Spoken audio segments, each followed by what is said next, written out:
Good morning, and thank you very much for the opportunity to present the Curupira project. This initiative strengthens indigenous peoples and traditional communities in the Brazilian Amazon through rights training, public advocacy, and community-led action. Curupira is built on a strategic partnership where, alongside Hope, is the principal funder.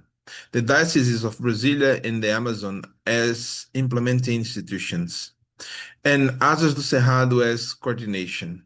Together, they integrate grassroots engagement, faith-based commitment, and institutional advocacy. Grounded in Christian values, dignity, justice, solidarity, and care for creation, the project responds to rising environmental pressures and threatens to territorial rights. It shifts communities from passive recipients to active leaders of advocacy. Curupira is both right-based and community-driven. It fosters local capacity, connects Amazonian realities to national decision-making spaces. It strengthens indigenous women's leadership and engages broader forums like the People's Summit and the COP30 processes. Ultimately, it builds lasting leadership, amplifies public voice, and advances the defense of human, environmental, and territorial rights. The first pillar of the Curupira project is rights training and community capacity building. From the outset, it was clear that communities facing land insecurity, environmental degradation, institutional exclusion, and gender-based violence need more than visibility. They need tools, they need knowledge, and they need strong local leadership. Training addressed territorial and environmental rights, social protection, access to land, advocacy strategies, and documentation of violations. These themes are very much interconnected because defending territory also protects food security, water, health, culture, and dignity. A central focus was indigenous leadership, women participation, and gender justice. Women emerged as key leaders throughout the process. The project delivered 8 online sessions and reached 398 participants, being 352 women and 46 men.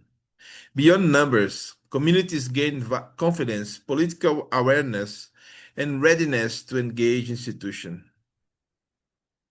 In quantitative terms, the project delivered 8 online training sessions, and the in-person component, the project reached 285 participants, including 253 women and 32 men. In the online component, 113 people participated, including 99 women and 14 men. Altogether, the project reached 398 direct participants, of whom 352 were women and 46 were men. Methodologically, the project shifts toward participatory, popular, education-inspired approaches, increasing legitimacy and effectiveness. Stronger communities begin with stronger knowledge, dialogue, and local capacity. The second pillar of the Curupira project is public advocacy. Capacity building was designed to extend beyond communities, linking territorial realities to national decision-making spaces where laws and policies are shaped. The project built a bridge between lived experience and institutional debate, especially in Brasilia, the center of federal governance. Advocacy actions included dialogue with authorities, participation in hearings and forums, legislative monitoring, and the production of policy inputs.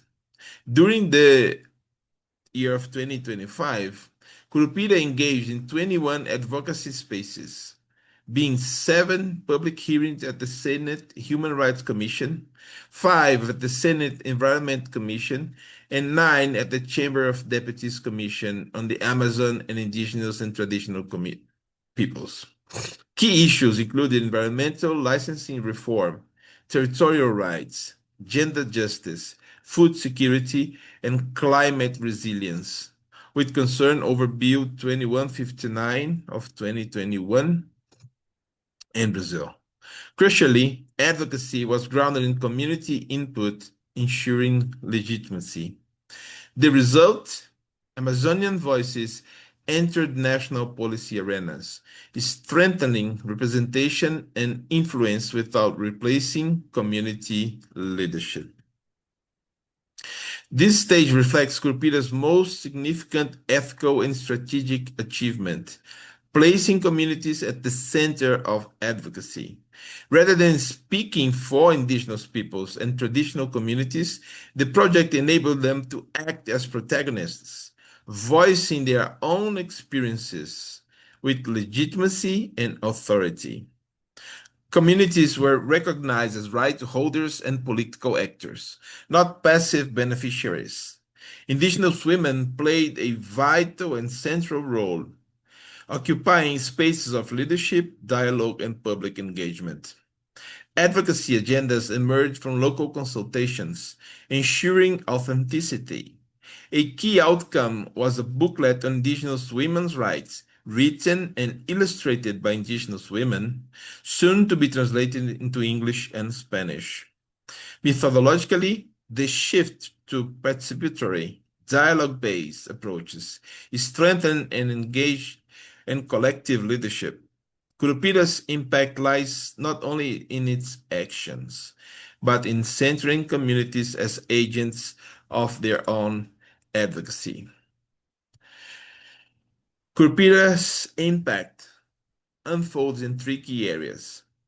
First, capacity strengthened. Communities expanded their knowledge of rights, reinforced local leadership, and improved their ability to respond to violations. Participants developed stronger legal and political literacy on territorial rights, environmental protection, and public policy processes. Second, advocacy was expanded. The project increased the visibility of territorial demands, strengthened institutional dialogue, and ensured greater presence in legislative spaces, especially in Brasilia. It also prepared leaders to engage in broader climate justice arenas, including the People's Summit and COP30. Third, the community leadership consolidated. Indigenous and traditional communities gained stronger voice and agency, with women assuming more visible and influential roles. Advocacy agendas become rooted in local realities, enhancing legitimacy and sustainability. So it means that beyond the activities, Curupira built relationships, confidence, and public voice, strengthening communities' ability to act, influence, and defend their future. So thank you very much for being able to share about Project Curupira with you. It is an initiative in the Anglican Episcopal Church of Brazil, funded by Alongside Hope and led by the Diocese of the Amazon and Brasilia. Thank you very much.